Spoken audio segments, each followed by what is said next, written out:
Welcome back to an episode of Who Saved Over My Podcast. Of course, this is a little Spectator Mode episode. I'm your co-host Neil Strebig. With me, as always, is Donald Double D DeCray. And of course, for y'all that don't know, Spectator Mode is our kind of trending news bit. Any sort of breaking news in the nerd community, either related to comic books, video games, movies, TV. We give 5 or 6 topics they're due. Quick kind of intro what we're talking about, and then Double D and I go back and forth. Try to keep it relatively short, 3 to 5 minutes, but any of y'all that are long time listeners to the show, y'all know we can go pretty long on stuff. So we try to condense it down as tight as we can for y'all. But as far as the topics we have today, we're talking about the MCU breaking box office records, not just No Way Home. Patton Oswalt predicted the beginning of Book of Boba Fett. We're talking about the Steam Awards, Hades winning a Hugo Award as well, which pretty big news there. PlayStation's VR announcements. And then, of course, BioWare had a pretty big statement as far as on the developer side of things and workplace conditions. But Double D, why don't you get us started? Yeah, so for me, one of the top stories of the year is just how well Marvel movies did at the box office. They represented 30% of all domestic box office sales of last year. So $1.35 billion in North America alone of the total 4.45. And that's coming on the backs of, I want to say, 5 movies. Spider-Man No Way Home is a big part of that. Shang-Chi, Eternals, Black Widow, and Venom's technically included as a Marvel movie. I mean, as it is, the IP not owned by Disney, it's owned by Sony, but it is still part of the Marvel franchise. So those 5 movies alone carry 30% of the entire ticket sales last year. And I think this raises some questions in terms of what is the effect on the movie industry? Is this a good or a bad thing in terms of what's developing with Marvel movies and how that's going? So I'm curious what you think. I was kind of surprised to see it take 30%. It's pretty shocking itself. But then again, too, think about how many movies came out last year, how much was 400 delayed. movies, actually. No, but still, I mean, with theater releases, no, with 400 movies, sure. But I mean, think about Warner Brothers, how much they released specifically to HBO Max. I think Disney purposely wanted to make sure they still had theater goers. So are the numbers skewed? I don't know. It was what? When Endgame and Black Panther came out, I think it was something like 18%. Yeah. So it was significantly lower. And then that was what the first, $1 billion movie kind of thing with Endgame. I'm still shocked that Black Widow did as well as it did, to be honest with you. That's pretty awful, but didn't really need to be made, that kind of movie, but at least how they did it. But I don't know. I guess I'm not too shocked. It's MCU. We know it's going to dominate. To that degree, that's kind of all that came out. I'm kind of curious to see if they continue dominating as phase 2 continues and the multiverse starts getting more complex. Yeah, because I think you touched on some of the important points to consider here, which is one, just kind of like the movies last year were tough because of COVID. Not a lot of people went to theaters, so how much of Marvel's numbers is really like the love of the movies or their ability to put people in seats in theaters, that there's that desire to see things on the big screen. I think we kind of talked about that in one of our shows of how some movies you just got to see on the big screen. It's not the same watching it at home. As we are seeing more things released on streaming services at the same time. And I'm impressed they did it on the back of only 5 movies. I think in the past they've had more movies in the lineup. But still, it's not bad. And I really think Spider-Man being part of that box office is really carrying a lot of the weight, because Black Widow is frankly terrible in my opinion. It was an awful movie. Yeah, it was really just to introduce her sister. Eternals, and Shang-Chi, I didn't hate them. Venom's on my to watch list, so we'll see about that. But that's all the time we have for that one. Going on to Patton Oswalt's prediction of the beginning of Boba Fett. So spoiler alert on this one, guys. We haven't seen Book of Boba Fett yet, the first episode. But back in, was it like 2013 or so? I forget the year the episode debuted. Patton Oswalt's character, basically the city council meeting had a filibuster. And as these filibustering starts going off on Boba Fett coming out of the Sarlacc pit, and essentially it was the exact same opening as Book of Boba Fett. We find out what happened to Boba Fett. How did he survive? And I mean, pretty comical in itself. I'm a big fan of Parks and Rec. I do love Patton Oswalt as well. Stand-up's phenomenal. But I mean, what's your take? It's one of those things that I can't tell if Patton's just a fan of the franchise and knows the source material well. So like he had a very informed take on that, or the writer maybe who for whatever segment that was. You know what I mean? That like this is coming from somebody who like really knew the material and was writing for it, or if this was um just an idea someone heard, it got lodged in their mind. Like I have no idea necessarily where it came from. I think it's absolutely hilarious though that it was spoiled in fucking Parks and Rec, which good show, you know what I mean? But it's Great not show. like Simpsons, which is, you know, considered almost prescient in the way, you know, if it happens in Simpsons, it happens in real life kind of deal, or like life follows art in that situation a lot of times. So I think it's pretty funny that it came out in Parks and Rec more than anything else. That tickles me. Yeah, I mean, I don't know. Parks and Rec was definitely one of my faves. Surprising. I liked it as much as I did. I didn't expect it going into it. But with Patton Oswalt, I guess the director just told him basically just filibuster like in the scene, didn't give him anything. So that was So just this off was the top all of him his off head. the top. Yeah. That's a And lot of credit to he him. kind of jokingly said he's like, I guess my brain just goes to like Star Wars trivia and like the geek stuff he knows. But it's Yeah, fitting yeah. because I mean, Patton Oswalt is a diehard geek, and I think he always plays those guys that come in as kind of stereotype geek that go off, but still kind of a cool cheeky moment in Parks and Rec, and then we end up seeing on the actual big screen on Disney Plus. But what's the next topic? What we got? All right. Next one up for us is going to be the Steam Awards, the 2021 Steam Awards. So I don't think this is going to come as too many surprises for people. Game of the year ended up being Resident Evil Village. Not sure how I feel about that. There were some other nominations, including Valheim, New World, Cyberpunk, and Forza.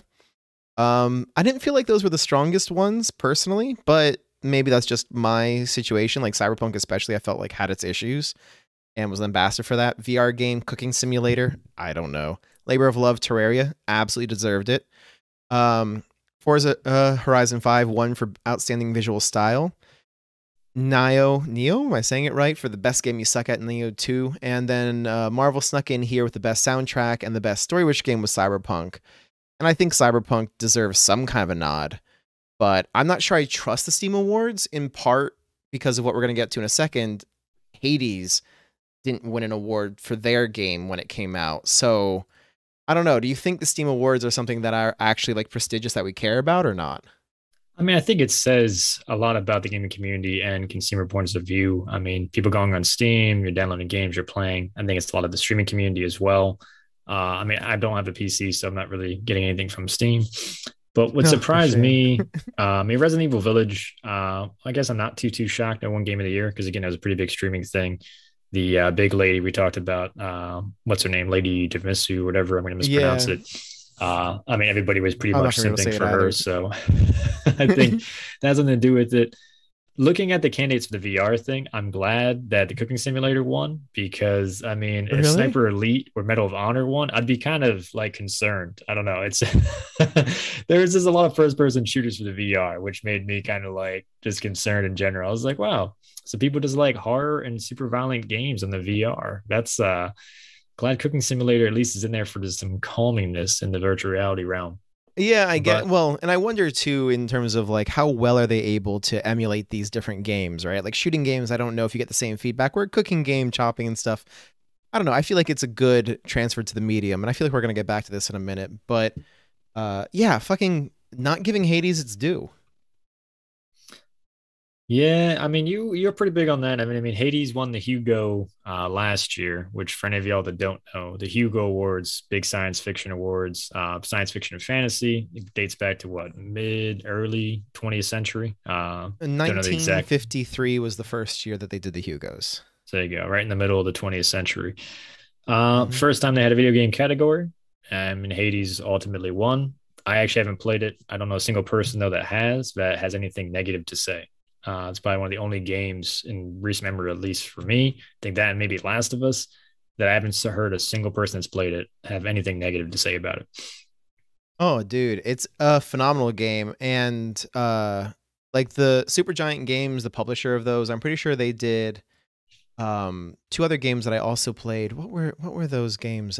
Transistor, I want to say, and Bastion I've played as well. I'm looking now. They've also done something called Pyre. I've not played Pyre, but I've played Bastion, Transistor, and Hades now. And they're all these like kind of like roguelites. They vary from play to playthrough, and like it shows I think very well that you don't need to have like super complex game systems to have complexity in a game, to have replayability. You know what I mean? Like some games, you know, you make different choices to see different sides of things. Some games you put together a different build, so your play style is different, so that's different. This like has the same like core every time you go through, but like your choices do make a difference, and the power-ups you take do make a difference. So like it's still that, but it just does it so well, and it's so gorgeous, man. Like the visual style as well is insane. Like I really think they got passed over in the Steam Awards last year. Red Dead Redemption 2 ended up taking home Game of the Year. I don't know if I agree with that ultimately. We'll get a bit off topic, but coming back to the VR bit, Horizon Zero Dawn has a new VR game coming out, which is what Horizon Call of the Mountain. Sorry, Call of the Mountain. Yep. I almost said Call of the Wild. Jack London's actually producing the game, but Horizon Call of the Mountain, PlayStation's new VR. It got a lot of acclaim, to be honest. A lot of people came right out super hyped for it. It does pick up your eye movements and everything else. So with the archery component of Horizon's gameplay, the whole kind of crouching and stealth should be well received. Me personally, I'm not a big VR guy, but I mean, how do you feel about it?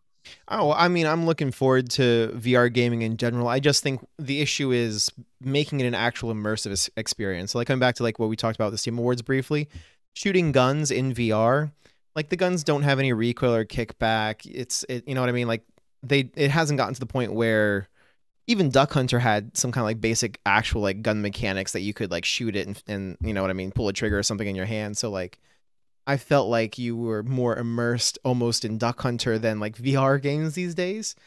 Horizon Zero Dawn definitely, I think, is a good title for it because it's got stunning vistas. You'll love seeing it. It has a lot of like bow play and like throwing of things. So like you can get that physicality to it.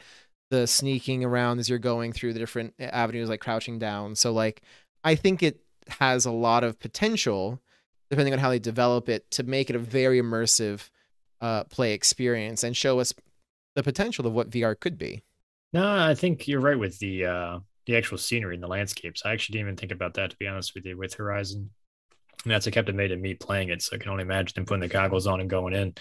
It's just, I don't know, for me, the VR experience, it still seems very just foreign to me. And that's like something I have no interest really in exploring. And maybe I put a pair on, I don't know, but the only VR game I ever played was in Disney World, and it was like an Aladdin VR game at the old Disney Quest. I don't know if you remember that. It was like right by Circuit of Lay, downtown Disney. Yeah. And it was awful. It was just like chintzy pop, 8-bit graphics. It like made me nauseous because like the magic carpet was just going up and down sand dunes. I was like, nah, I'm good. So, dude, I don't know. I'm just imagining getting up on that tall neck and looking out, man. Like, that's what I'm looking forward to. Yeah, no. I also just like the spatial awareness. I don't want to be knocking over stuff in my house, you know? Well, that might just be a you issue, but then again, I want to say floor space comes at a premium these days, so I don't know. Last topic. What do we got? The BioWare update, right? All right, fair enough. BioWare's GM actually earlier today, what's today, the 6th, he released a big statement on their website, basically looking ahead at the new year. Paraphrasing a bit here, he basically looked at workplace environment, making sure people could work remotely and have the flexibility to basically be the best versions of themselves. And this is going across, North America studios. Did talk about a couple of new titles, Legacy of the Sith. It's a new Star Wars expansion with the Old Republic next month. Talked about some new things coming out too with Mass Effect Day.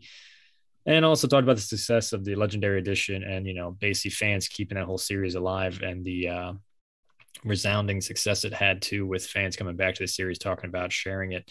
I know we talked about tremendously on the show already.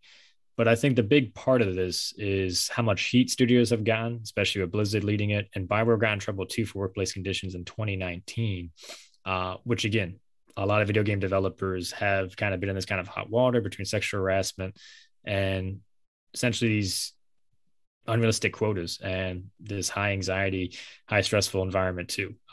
So from the Twitterverse and from what I've seen on social, pretty well received with this statement and at least a step in the right direction. But I expect at least we're going to see a lot more of this kind of things from developers. I don't know.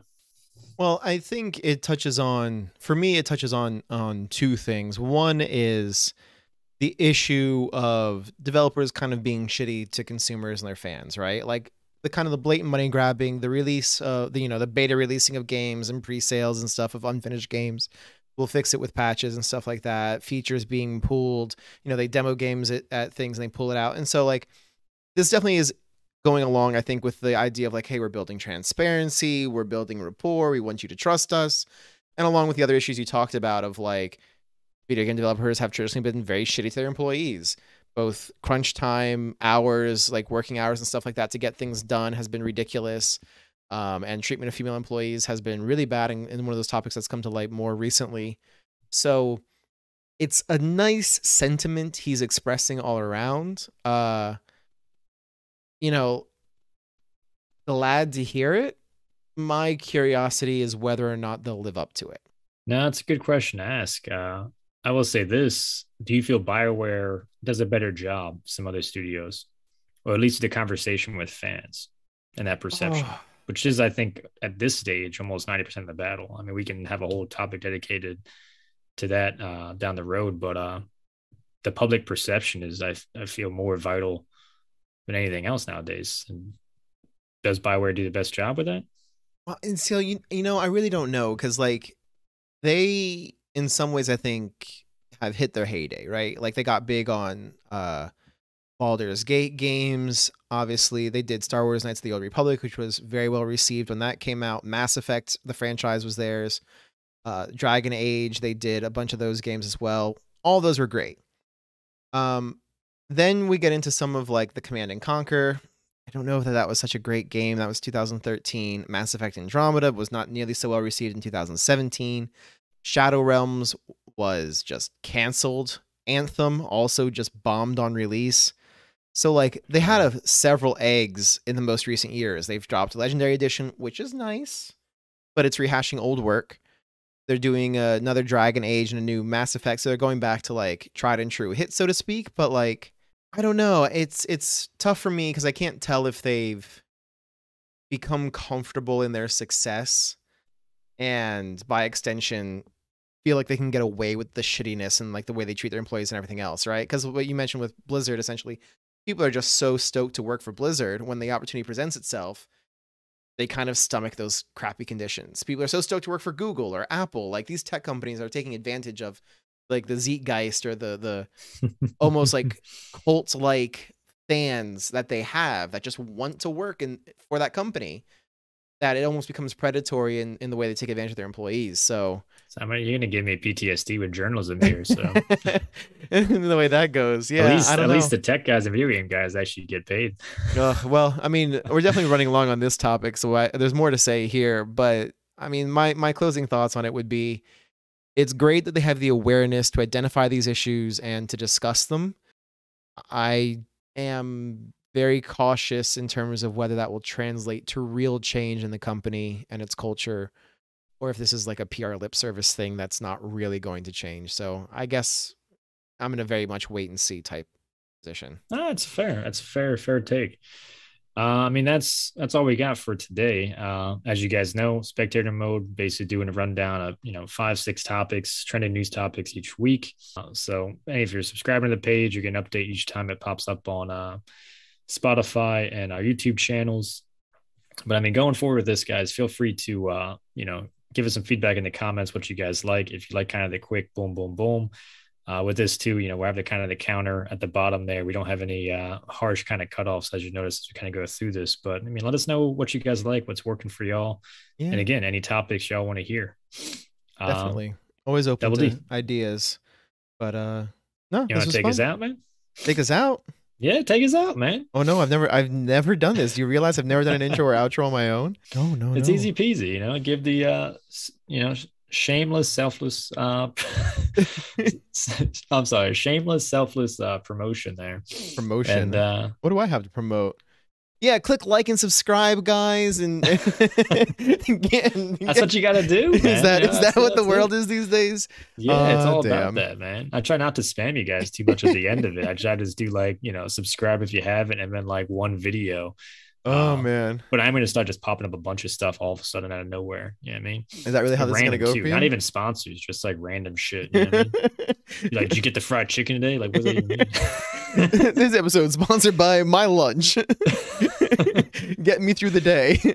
Yeah, so thanks for listening, guys. We really appreciate you stopping by. We're hoping to put these out, once a week so that we can stay topical and give you what we consider to be the most important. So drop a like if you appreciate what we're doing. Any comments, any ideas, any feedback, always appreciated. And, have a good one.